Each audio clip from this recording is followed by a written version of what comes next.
네, 안녕하세요. 이한봉 목사입니다. 벌써 오늘 이제 8번째 수업이 되겠습니다.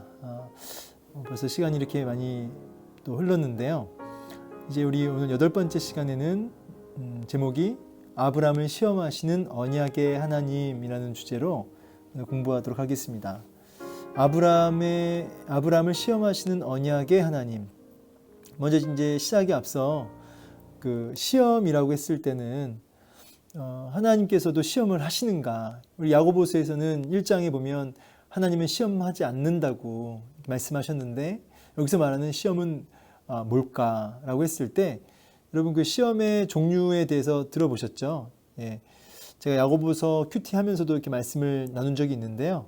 이 시험이라고 했을 때는 하나님께서 연단하시고 성도를 이제 성숙시키시기 위해서 훈련시키시기 위해서 하시는 어떤 고난, 시련, 이런 연단과 성숙을 목적으로 한 그 연단과 성숙을 목적으로 한 그런 시련이 있고요. 그 다음에 두 번째 시험은 어떤 시험이냐면 사탄이 한 성도를 멸망시키고 그 다음에 죽이고자 넘어뜨리고자 하는 그 유혹, 템테이션의 시험이 있는 거죠. 미혹, 유혹. 그리고 이제 세 번째는 이제 내가 살아가면서 죄를 짓고 또 잘못하면서 받게 되는 어떤 처벌, 형벌, 또 아니면은 성도들에게는 이제 징계, 이런 의미에서의 시험도 있는 것이죠. 고난. 그래서 하나님이 주시는 테스트의 어떤 시험, 마귀가 주는 어떤 템테이션의 그런 시험, 또 하나님 앞에서 우리가 범죄함으로 넘어졌을 때 받게 되는 어떤 징계와 또 불신자들에게는 형벌이 있겠죠. 이런 크게 세 가지 종류의 시험이 있습니다. 오늘 여기서 말씀하시는 그 시험은 어디에 속할까요? 네, 당연히 연단에 속한다고 할 수 있겠습니다. 그래서 오늘도 아브라함을 성숙해 하시고 믿음의 조상으로 온전히 세우고자 하시는 그것을 목적으로 한 시험이라고 할 수 있겠습니다. 그래서 시험의 내용, 시험이 어떤 시험인지 먼저 짚고 가는 게 중요할 것 같아서 잠깐 말씀드렸고요. 아브라함을 시험하시는 언약의 하나님 했을 때 이 언약은 어떤 뜻이죠? 하나님께서 이 언약 안에는 이제 영원, 절대 깨어지지 않음, 영원함. 그래서 하나님께서 영원히 그 언약을 통해서 궁극적으로는 백성들, 자신의 백성들을 구원할 것에 대한 내용이죠. 그래서 언약에 신실하신 하나님, 이런 내용 들어보셨죠? 이 언약은 영원하고요. 그리고 그것의 궁극적 목적은 이제 구원입니다. 그래서 창세기부터 끊임없이 언약을 맺어 가시는 하나님은 이 언약을 통해서 궁극적으로는 우리를 구원하시고자 하시는 이런 목적을 가지고 하나님께서 우리 언약하셨죠. 그 언약의 하나님께서 아브라함을 시험하시는 이유도 아브라함 개인적으로 연단과 성숙도 있지만 궁극적으로는 우리의 구원을 위해, 성도의 구원을 위해서 오늘 아브라함을 시험하시는 거죠. 그래서 아브라함의 이 시험을 통해서 우리 오고 오는 세대에 믿음이란 게 무엇이냐, 구원받은 성도라는 게 어떤 것이냐를 우리에게 교훈하고 계십니다. 자, 이러한 큰 흐름을 가지고 이제 공부를 이제 해볼 텐데요. 신학적 주제를 한번 읽어볼까요? 자, 믿음은 구원의 약속에 신실하신 하나님을 신뢰하는 것입니다. 자, 믿음이란 무엇이냐? 그 정의가 참 많아요. 근데 오늘 적어도 이 본문 안에서는 이렇게 정의가 됩니다. 그 언약, 구원의 언약, 하나님의 그 약속, 그 약속이 신실하신, 하나님의 여러 성품이 있는데 이 신실하심, 한결같으심, 변함없으심, 이런 하나님의 이 신실하심을, 이 하나님의 성품을, 하나님의 이 속성을 뭐 하는 거라고요? 신뢰하는 것입니다. 이 신뢰라는 단어는 어떤 단어랑 연결되냐면 던지다라는 단어랑 연결이 돼요. 던지다, 나를 완전히 이렇게 하나님께 던지는 거죠. 맡기다, 이런 의미도 있고요. 맡기다, 던지다. 그래서 언약에 신실하신 그 하나님의 그 신실하신 성품, 그 부분을 확신하고 내 삶 전체를 하나님께 던지는 것, 이것이 믿음의 정의라고 할 수 있겠습니다. 그래서 언약에 신실하신 하나님을 우리가 신뢰함으로 내 삶 전부를 주 앞에 드리는 삶, 그것이 믿음인데, 이 신뢰, 이 던지는 이 삶을 그럼 어떻게 나를 하나님께 던질 것인가? 내가 야구공도 아니고 하나님 나를 던진다는 건 또 무슨 뜻이냐라고 했을 때는 이제 순종으로 연결되는 거죠. 순종. 이 순종이라고 하는 단어 안에는 여러 가지 계산이 이렇게 있으면 참 어려워요. 나를 던진다라고 했을 때는 많은 계산을 하지 않는다는 의미도 있는 것이죠. 하나님을 신뢰하기에 나를 던질 때 계산하지 않고 따지지 않고 내 어떤 머리를 굴리지 않고 그분의 성품을 붙들고 신뢰하고 나를 던지는 거죠. 그래서 이 순종으로 연결되는 겁니다. 순종, 복종 다 같은 의미인데, 그래서 믿음은 그래서 궁극적으로 뭐로 연결돼요? 이 순종이랑 연결이 되는 것이죠. 믿음은 순종의 삶이죠. 던지는 삶이죠, 나를. 그래서 믿음은 순종의 삶이다. 나를 던지는 삶이다. 이렇게 말씀을 나눌 수가 있겠습니다. 자, 이제 서론을 이렇게 시작합니다. 미국에서 이제 조사를 했는데, 설문조사를 했는데, 천국에 대한 인식 조사래요. 근데 67% 응답자가 천국을 믿는다. 난 천국이 있다고 생각한다. 근데 대다수 응답자들이 그럼 천국에 가기 위한 조건으로 선한 사람, 착한 사람이 되어야 한다고 답했다는 거죠. 그렇게 대답이 나올 수밖에 없었던 것이 오늘날 우리가 속한 이 문화가 어떤 선한 행실과 노력으로 우리가 정말 의로워지고 하나님께 도달할 수 있다라는 어떤 은연중에 그런 메시지가 전파되고 있기 때문이라는 거죠. 근데 우리 성도는 그렇게 생각하면 안 된다는 거죠. 천국에 갈 수 있는 비결은 착한 사람이 아니라 어떤 사람이죠? 믿음이죠, 믿음. 근데 여러분 여기서도 이제 기억하실 게 몇 가지가 있어요. 근데 이제 첫 번째는 이제 착한 사람이라는 게 뭐냐 이 말이에요. 착하다의 기준. 뭐가 착한 겁니까? 착한 사람이라고 했을 때 그 기준이 뭐예요? 이것도 애매한 거예요. 어떤 문화, 어떤 배경, 어떤 상황에서마다 착하다의 기준이 다 달라요. 예전에는 그것이 착한 것이었지만 문화가 바뀌고 시대가 바뀌면서 그것은 더 이상 착한 게 아니고 나쁜 거가 될 수도 있는 거거든요. 그래서 착한 사람이다라고 했을 때 뭐가 착한 사람인지에 대한 기준부터 분명히 해야 될 필요가 있죠. 성경에서는 착한 사람이라고 했을 때는 하나님 보시기에 합한 사람이에요. 그래서 착하다의 기준이 어디에 있어요? 하나님께 있는 거죠. 말씀에 있는 거죠. 그래서 저는 가끔씩 이런 질문, 목사님 비록 예수님을 안 믿지만 우리 아버님, 저 친구 정말 법 없이 살 뿐이고 너무 착하고 오히려 예수 믿는 사람들보다 더 착해요. 더 아주 의로워요. 라고 얘기한 사람이 있을 수 있어요. 그리고 저한테도 그런 질문 하신 적이 있는데, 이제 제가 말씀드리고 싶은 게 그거예요. 착하다의 기준이 우리라는 거죠. 우리 지금 사람이라는 거죠.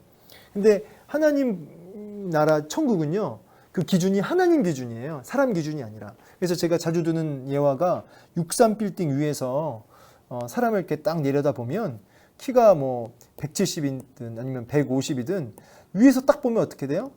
똑같아요. 그러니까 이 착하다의 기준도 내가 보기에 착한 거지, 또 심지어 그거는 시대와 또 문화에 따라 얼마든지 그 기준도 바뀌는 거라서 그 착하다의 기준이 애매한 거예요.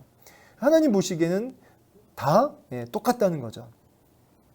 그래서 이제 결국은 착한 사람의 기준은 성경적으로 볼 때는 하나님 기준, 말씀 기준, 하나님 보시기에 좋다라는 토부, 하나님 보시기에 좋은 것, 그것이 착한 사람이에요. 그럼 하나님 보시기에 좋은 게 뭐냐, 하나님 보시기에 합당한 사람이 뭐냐라고 했을 때 이제 그 질문이 나오는 게 참 중요해요. 하나님 보시기에 합한 사람이 뭐냐?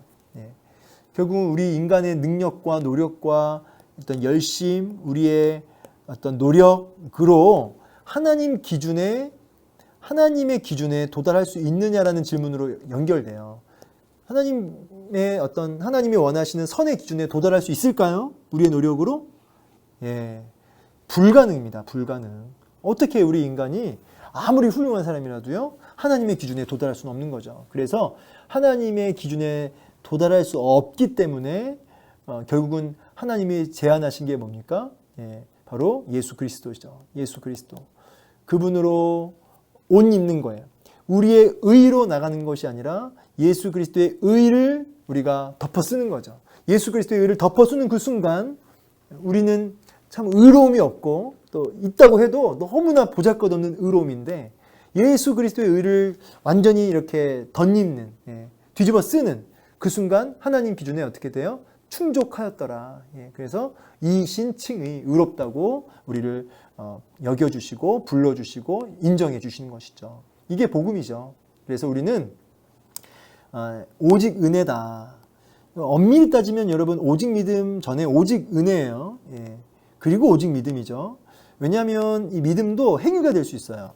내가 믿는다. 내가 예수를 믿음으로 구원받는다. 할 때 결국은 이제 자기의 의지와 힘으로 믿는 것으로 들릴 수가 있거든요. 그래서 엄밀히 따지면 오직 은혜로 구원받는다. 이게 더 합당한 말이에요. 그래서 오직 은혜로 구원받는다. 그럼 믿음은 뭐냐?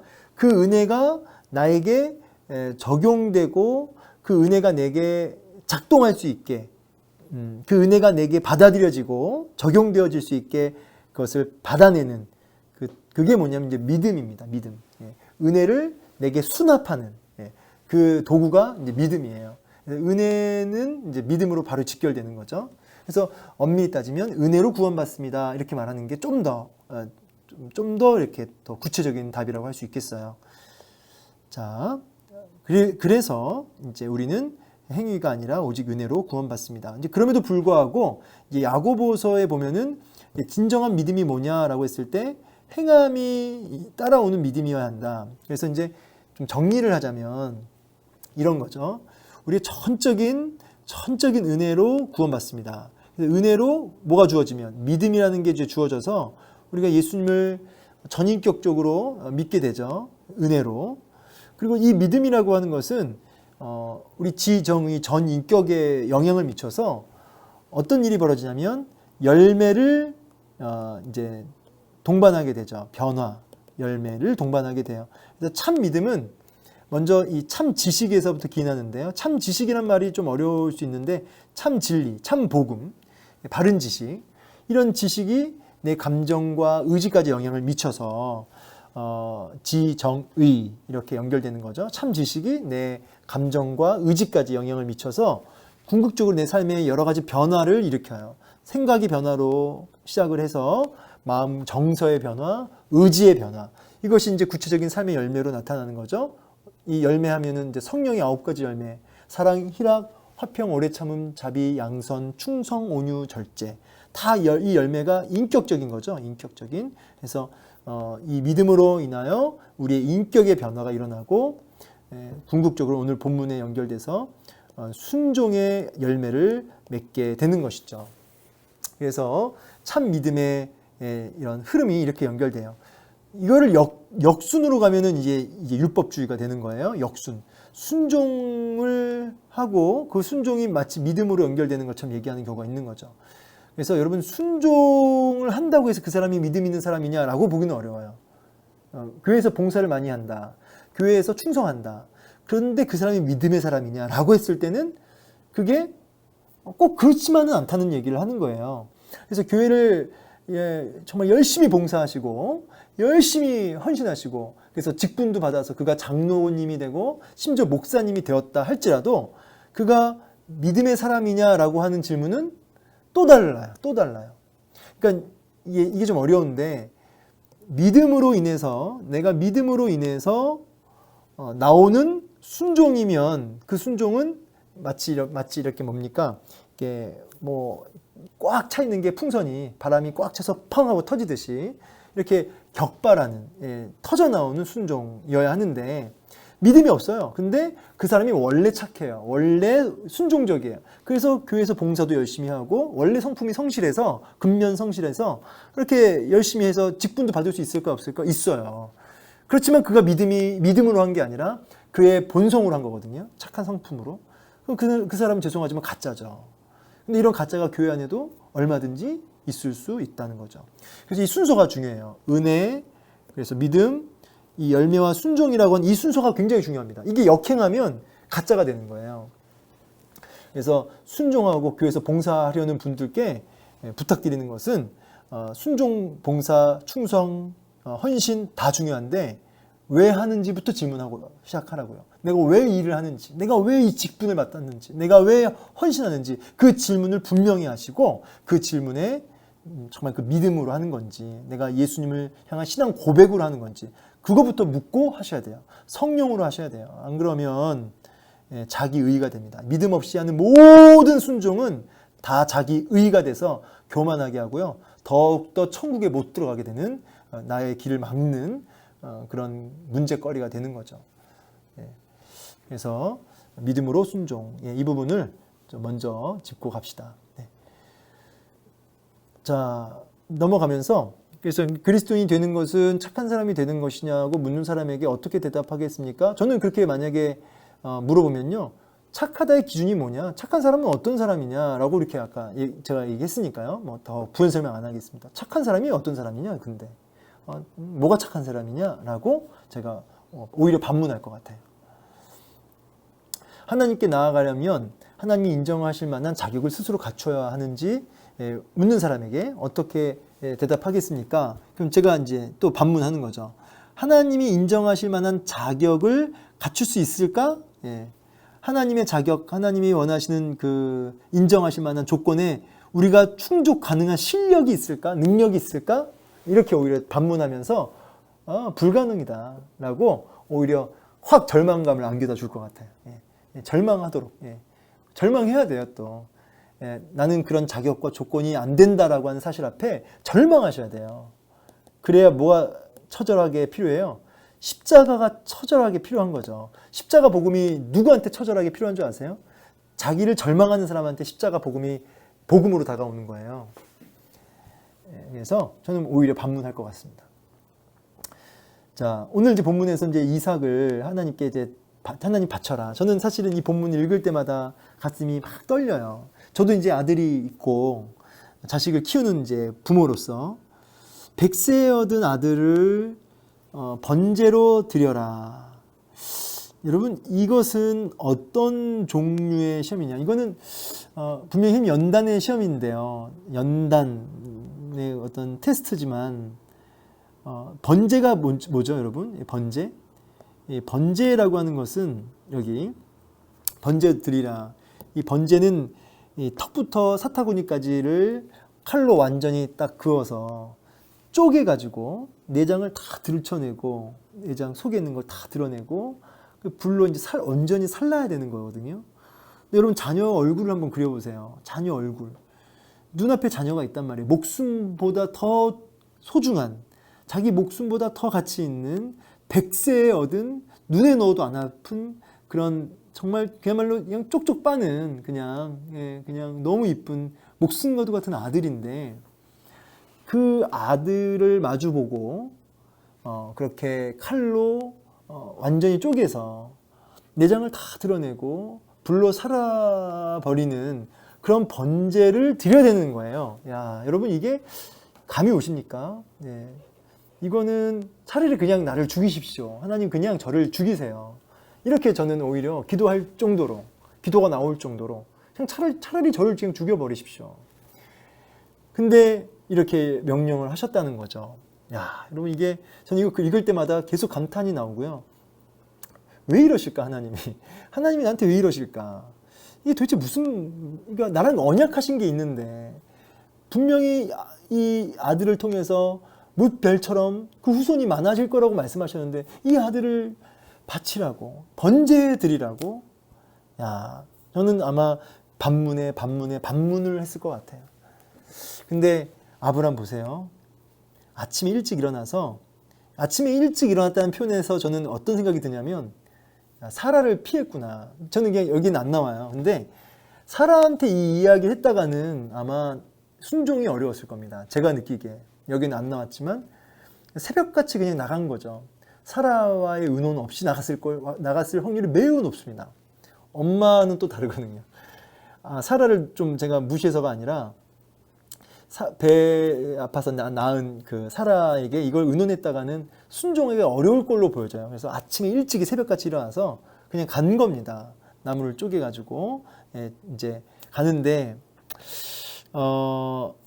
종들한테, 왜냐면 이제 종들이 자기를 뜯어말릴 확률이 높아요. 종들이 이 주인이 노망났나, 100살이니까 하면서 자기 아들을 바치려고 할 때, 번제 드리려고 할 때 종들이 뜯어말릴 확률이 높아서 종들을 다 산 밑에다 내려놓고 두 개 두고 아들한테 나무 장작을 매게 하고 이제 올라가는 겁니다. 우리 결과는 다 아니까, 어쨌든 하나님이 순양을 예비하셨고, 저는 아마 아브라함이 그 이삭을 바치려고 들 때 그 고통, 근데 하나님이 아브라함아 스탑 그리고 순양을 탁 예비해 놓으셨을 때 저는요 무슨 상상이 되냐면 순양을 부둥켜 안고 울었을 것 같아요. 엉엉 울었을 것 같아요. 진짜로요. 순양을 끌어안고 막 엉엉 울면서 감사합니다 라는 말도 부족해. 그냥 막 엉엉 울었을 것 같아요. 순양을 부둥켜 안고. 그 순양이 사실 예수님이거든요. 그 순양이 예수님의 그림자거든요. 예수님의 그림자로 그 순양이 나온 거예요. 대신 죽어지는 제물로. 순양을 끌어안고 막 엉엉 울면서, 전승에 의하면 산을 내려올 때 아브라함의 그 눈 있죠. 눈이 멀었다 그래요. 이게 뭐 성경에 없는 내용이니까. 너무 극심한 그 고통으로 산에서 내려올 때는 이 시력을 잃었다라고 할 정도로 아브라함 마음에 큰 고통이 있었다고 합니다. 그러니까 아브라함도 똑같은 인간인데 왜 안 그랬겠어요? 이런 순종이었습니다. 자기 목숨보다 더한 순종이었죠. 참 아까도 말씀드렸던 것처럼 그 순양을 끌어안고 울고 있을 제 모습을 저는 이렇게 머릿속에 이렇게 그리면서 지금도 마음이 이렇게 울컥합니다. 바로 그분이 예수님이시기 때문에 그렇죠. 근데 자세히 제가 들여다보니까요, 아브라함이 그 아들 이삭을 바칠 때 어떤 믿음이 있었냐면요, 복음에 대한 믿음이 있었어요. 히브리서 11장 19절 제가 찾아서 읽어보면, 제가 읽어드릴게요. 잘 안 보이시죠? 그가 하나님이 능히 이삭을 죽은 자 가운데서 다시 살리실 줄로 생각한지라. 비유컨대 그를 죽은 자 가운데서 도로 받을 것이니라. 왜냐하면 하나님이 언약하셨잖아요. 무별처럼 많아질 거라고. 근데 이 아들 죽이면 안 되잖아요. 끝나버리면 안 되잖아요. 하나님은 언약에 신실하시니까, 언약을 반드시 이루니까 자기를 던져버린 거예요. 그래서 이 아들을 번제로 드리려고 하는 그 순간에도 무슨 생각이 있었냐면 부활시킬 것이다. 죽은 자 가운데서 다시 살아나게 할 것이다. 이 확신을 가지고 그렇게 한 것이다 라는 거죠. 그러니까 부활의 믿음, 언약의 믿음.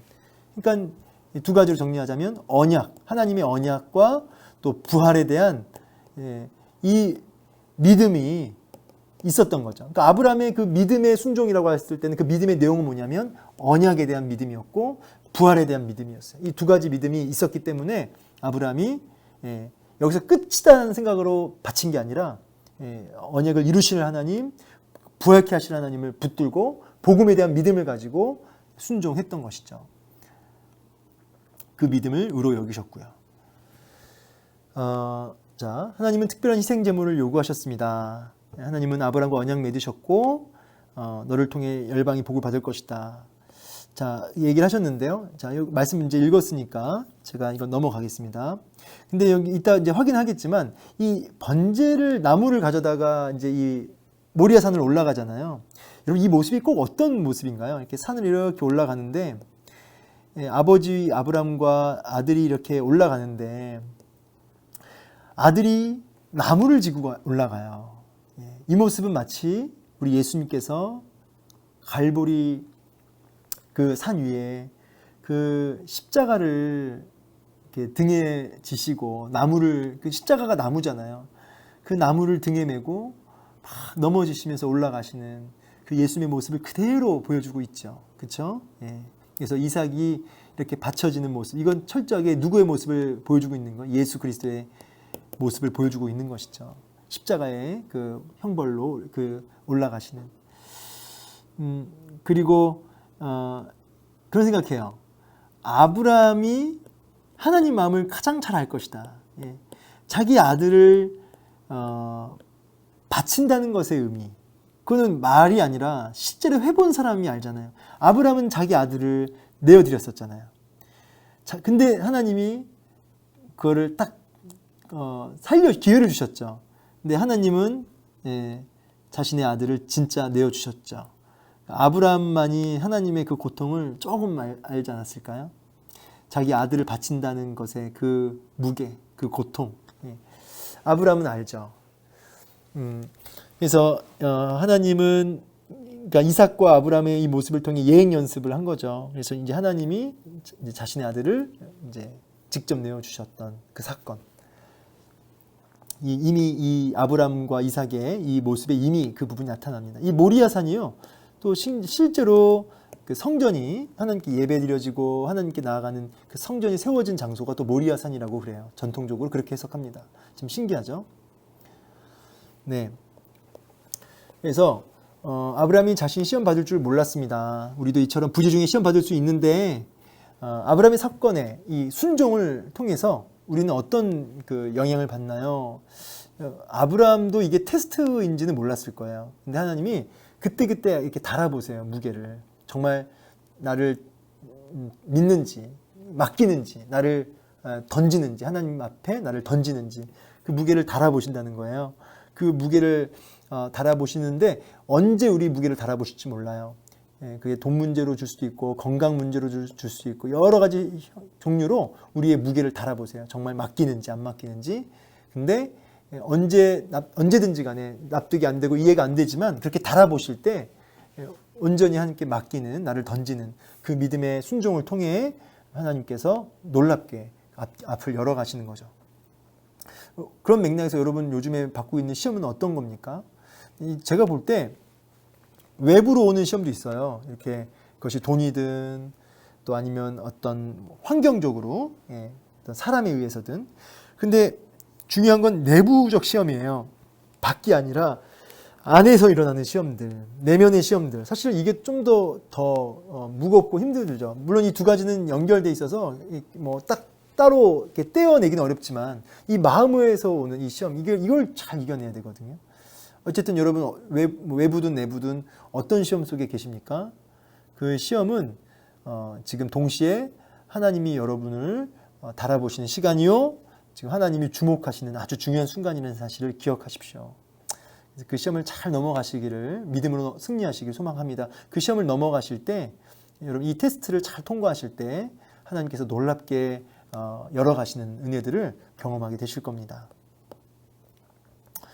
자, 이제 아브라함이 어떤 이 부활에 대한 믿음도 있었고, 네, 그래서 하나님이 이제 어떤 내 생각과 반대되는 것을 명령하실 때가 있어요. 근데 내 생각과 충돌될 때, 왜냐하면 저마다의 생각과 기준이 다 다르거든요. 근데 내 생각, 내 기준, 내 어떤 플랜, 내 계획과 이렇게 충돌되더라도 하나님을 향한 전적인 신뢰를 하나님이 확인하려고 하시는 타이밍이에요. 그래서 여러분 생각과 좀 반대되는 상황으로 하나님이 몰고 가실 때 여러분 그것 때문에 너무 절망하지 마세요. 하나님이 내 그림보다 더 큰 하나님의 그림이 있다. 이것을 내가 다 내다보지 못해도 하나님을 신뢰하고 나를 맡기는 그런 모습이 필요한 것이죠. 내 그림보다 하나님의 그림이 훨씬 크다는 걸 여러분 믿으시기 바랍니다.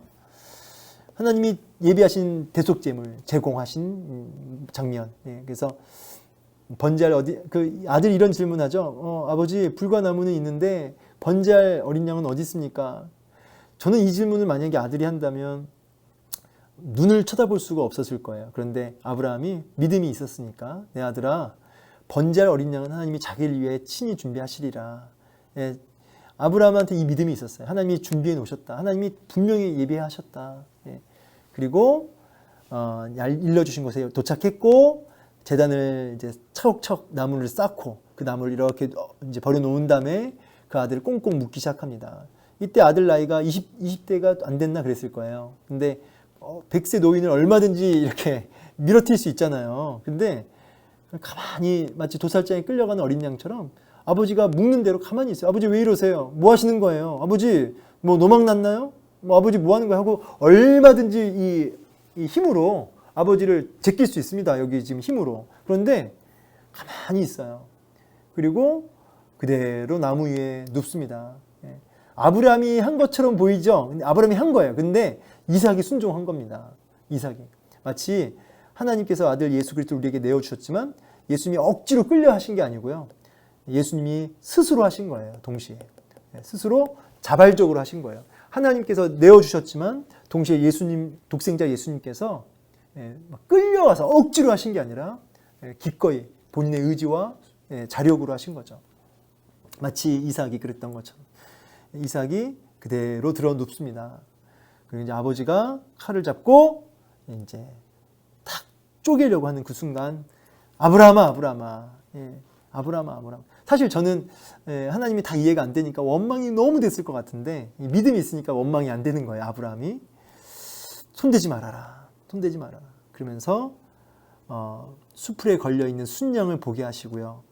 그리고 그 순양을 대신하여 번제로 드렸더라. 그래서 그때 여호와 이레라는 말이 나와요. 하나님이 준비하셨다. 여호와 이레. 여러분의 삶 속에 여호와 이레 하나님이 함께 하신 줄로 믿습니다. 준비하신 하나님, 예비하신 하나님, 여러분 삶 속에 하나님이 예비하고 계셔요. 예수님을 예비해 두셨고요. 예비해 주셨고요. 천국이 예비되어 있고요. 여러분 문제 속에서도 하나님이 다 준비해 두셨습니다. 그 하나님을 신뢰하며 나를 날마다 맡기고 던질 수 있는 믿음, 그 순종이 저와 여러분 가운데 있기를 소망합니다. 네, 이 순양을 부둥켜 안고 울었을 아브라함과 우리들, 네, 바로 예수님이시죠. 예수님을 끌어안고 엉엉 울면서 감사합니다, 감사합니다. 정말 하나님이 준비해 주셨죠. 자, 아브라함의 순종의 연료는 하나님의 그 언약에 대한 확신이죠. 언약에 대한 확신, 부활에 대한 확신. 그것이 순종으로 연결될 수 있었다. 네. 그래서 예수님은 마치 그 대신 죽어진 순양처럼 대신 속량물로 바쳐진 대속제물이신 예수 그리스도의 예표다. 그 순양이 예수님의 모습을 그대로 보여주고 있는 거죠. 네, 그것이 복음입니다. 그것이 좋은 소식, 그것이 복음인 거죠. 하나님의 공급하심을 신뢰하라고 하십니다. 예. 이제 말씀을 이제 보면서 하나님의 공급하심, 하나님이 때때마다 준비하시고 예비하시고 공급하심을 너는 믿고 신뢰하고 순종해라. 예. 오늘도 우리에게 명령하고 계십니다. 아브라함은 그 후손 상속자가 세상을 회복시키고 그리고 그 사람을 통해서 그 씨를 통해서 천하 만민이 구원 얻게 될 것을 그 약속을 아브라함 바라봤다는 거예요. 그래서 하나님 부활에 대한 확신이 그 안에 그래서 있었기 때문에 아브라함은 순종할 수 있었다는 이야기. 여러분 이런 아브라함의 믿음이 시험 당할 때 어떤 영향을 미쳤다고 생각합니까? 자, 하나님이 그 사라 이미 자녀를 낳을 수 없는 그런 죽은 태를 가지고 있었을 때 이삭을 임신했잖아요. 그걸 한번 경험해 봤기 때문에 체험해 봤기 때문에 이 아들을 바치면서도 죽은 자 가운데서도 능히 살리실 것을 아브라함은 믿었죠. 그러니까 이게 참 체험 신앙이 참 중요해요. 이게 말씀을 들어서도 참 중요하지만 경험하고 체험한 신앙 이것도 굉장히 중요합니다. 그래서 내가 체험한 신앙들이 원동력이 됩니다. 그래서 여러분 말씀을 들었다면 순종하는 가운데 맛보시고 체험하시고 경험하시는 중에 나아가실 때 우리의 신앙이 더 실제적이 되고 더 이렇게 순도 높은 순종이 나오는 것이죠. 네. 그래서 오늘 이제 여기 답을 이렇게 비교해 보면 아브라함의 약속된 유일한 아들 이삭, 예수님은 하나님의 유일한 아들 독생자. 이게 똑같죠. 희생 제물 되었고 자신도 자원했다. 역시 예수님도 희생 제물 되었고 자신도 자원했다. 이삭, 희생 제물을 위한 나무를 운반했는데 희생 제물 되기 위해서 예수님 십자가를 운반했다. 그리고 여호와의 산에서 준비되리라 순양이 이렇게 대속 제물로 준비하셨죠. 하나님이. 요한복음 1장 29절. 하나님의 어린 양, 세상 죄를 지고 가는 하나님의 어린 양이로다. 하나님의 대속 제물로 준비되셨다. 그리고 이제 이삭은 비유적으로 죽음에서 살아났죠. 그렇죠? 근데 우리 예수님은 실제적으로 육체적 죽음에서 살아나셨죠. 이렇게 매칭이 그대로 되는. 그래서 이삭을 예수님의 그림자로, 순양도 예수님의 그림자지만 이삭도 예수님의 그림자로 이렇게 오롯이 이렇게 나타나고 있습니다. 네, 마무리가 되면서요. 결론. 대속제물과 죽은 자를 살리시는 하나님의 능력에 대한 아브라함의 믿음은 우리에게 모범이 됩니다. 믿음. 그래서 어려운 지역에서 우리가 오늘도 참 이 순종의 어떤 그 하나님의 명령을 하고 계십니다. 우리에게 자신의 삶을 던져라, 맡겨라 우리에게 말씀하십니다. 오늘도 그 신실하신, 언약에 신실하신 하나님을 신뢰하고 우리의 삶을 주 앞에 던질 수 있길 원합니다. 납득이 안 되더라도, 이해가 안 되더라도 그 신실하신 하나님을 신뢰하고 나를 던지는 삶을 살 때 하나님이 여호와 이레, 놀랍게 예비하시고 준비하신 그 은혜를 경험하게 될 줄로 믿습니다. 보라, 세상 죄를 지고 가신 하나님의 어린 양이로다. 오늘도 그 어린 양 되신 예수님을 붙들고 소망 중에 오늘도 인내하며 오늘도 나를 던지는, 믿음으로 순종하는 그런 한 날 한 날 되시기를 축원합니다. 너무 수고 많으셨습니다. 감사합니다.